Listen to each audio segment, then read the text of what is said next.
widen the breaches. When the Germans had been pushed to the line of the River Oder, Berlin would be at the mercy of the Red Army.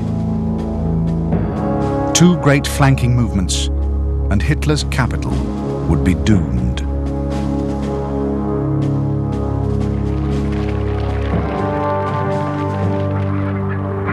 The Soviet offensive was timetabled for the 20th of January 1945. This would give enough time for winter to freeze the notoriously wet Polish roads, and by then, fog would be less of a problem for the Air Force. Meanwhile, the great build-up would commence.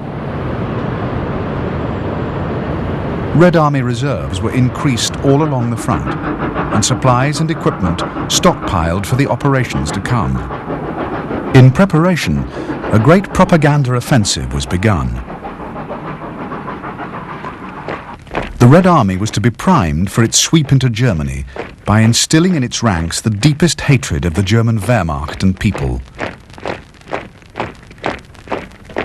The keynote was revenge. The sufferings of the Soviet Union at the hands of the Germans were to be repaid in full.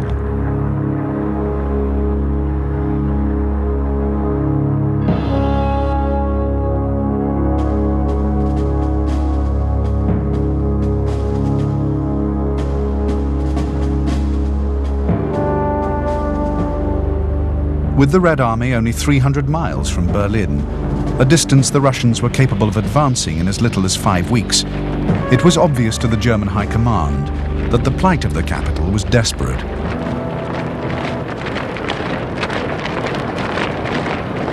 German intelligence calculated that the Soviet attack would begin around January the 12th, and that the enemy enjoyed an advantage of 11-1 in infantry, 7-1 in tanks, and 20-1 in guns. Hitler dismissed these estimates as rubbish. No reinforcements would be sent east from the Western Front, nor would German forces trapped in the Courland Peninsula be evacuated by sea to shore up the defences in the central sector. In Hitler's words, the Eastern Front must take care of itself. The result was an absolute dependence on fixed defensive lines, and for months, tens of thousands of civilians had been toiling to transform the Reich into one vast fortress.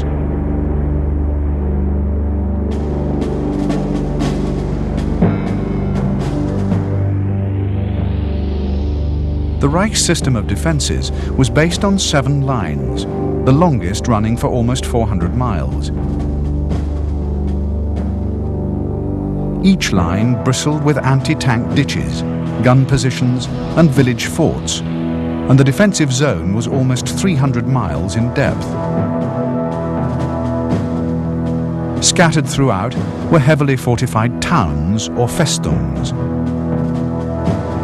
Of these, the most formidable were Königsberg, Insterburg, Poznan, Stettin, Kustrin and Breslau.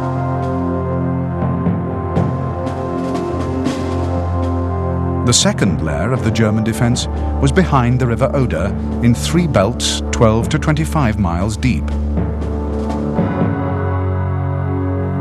If the Soviet enemy should cross the river and break through to threaten the German capital, they were to be stopped and crushed at the gates of Berlin itself.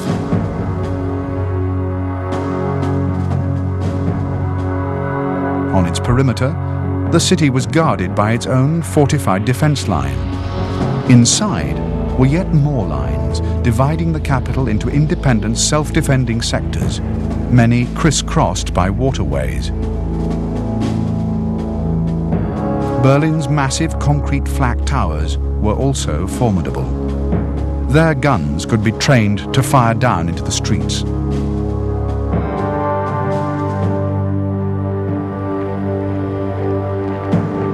The will to fight was, the Nazi leadership believed, the key to survival for the shattered remnants of the Third Reich. The population, military and civilian, must be made to believe that in defeat they would be given no quarter. For most, There was little difficulty imagining the fate that would befall them at the hands of vengeful Russians. But the West, too, had added fuel to the fire of German resolve.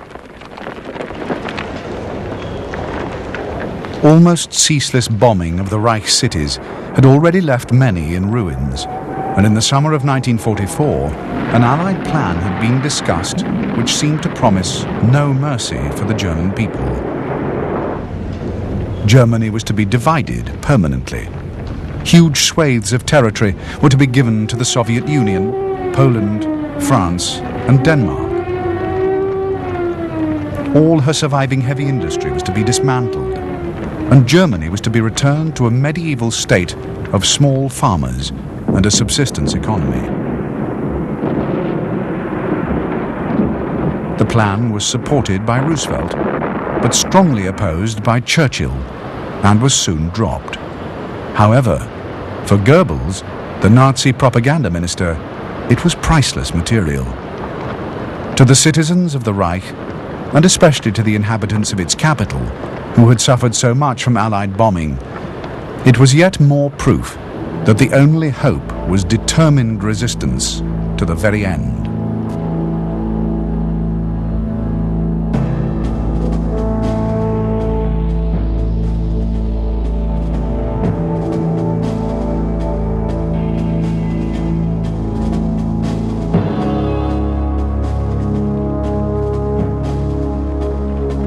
By 1944, Marshal Georgy Zhukov had already proved himself the greatest and most aggressive commander in the Red Army. Zhukov was Stalin's favorite general and a popular military hero. He was brilliant, ruthless, and had never once been defeated in battle. Zhukov had successfully defended Leningrad, and at the Battle of Stalingrad, had encircled and captured the entire German Sixth Army. Zhukov had also played an important part in the great Soviet victory at the Battle of Kursk.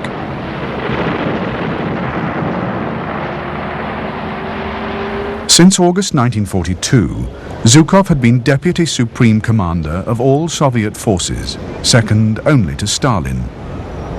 He had directed the huge Russian drive across the Ukraine, and as commander of the First Ukrainian Front, had advanced at an astonishing 30 miles a day in early 1944. In June, he took overall command of the Red Army fronts and orchestrated Russia's greatest military achievement of the war so far, the Bagration Offensive, and the rout of the German Army Group Center.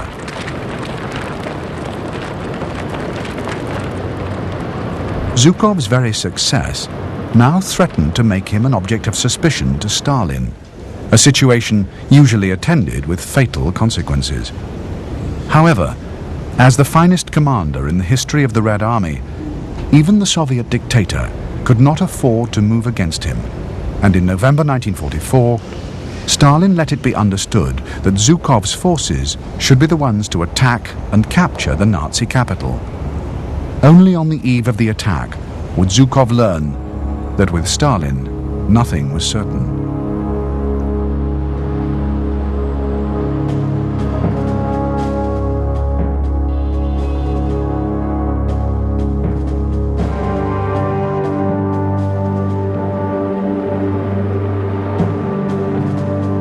Although Field Marshal Ferdinand Schörner was an able soldier, he was also one of the most fervent Nazis ever to command a German army. Schörner would follow Hitler's most unrealistic orders to the letter, often with disastrous results.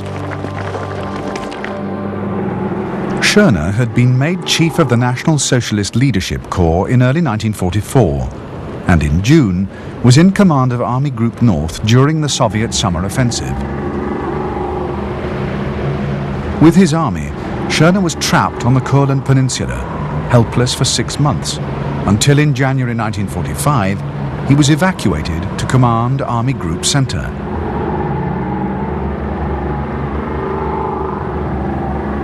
During the final Russian attack, far from reflecting the truth of the desperate predicament in which his forces found themselves, Schörner constantly fed Hitler's delusions with promises of victory. on the eve of the last battle, Schörner would be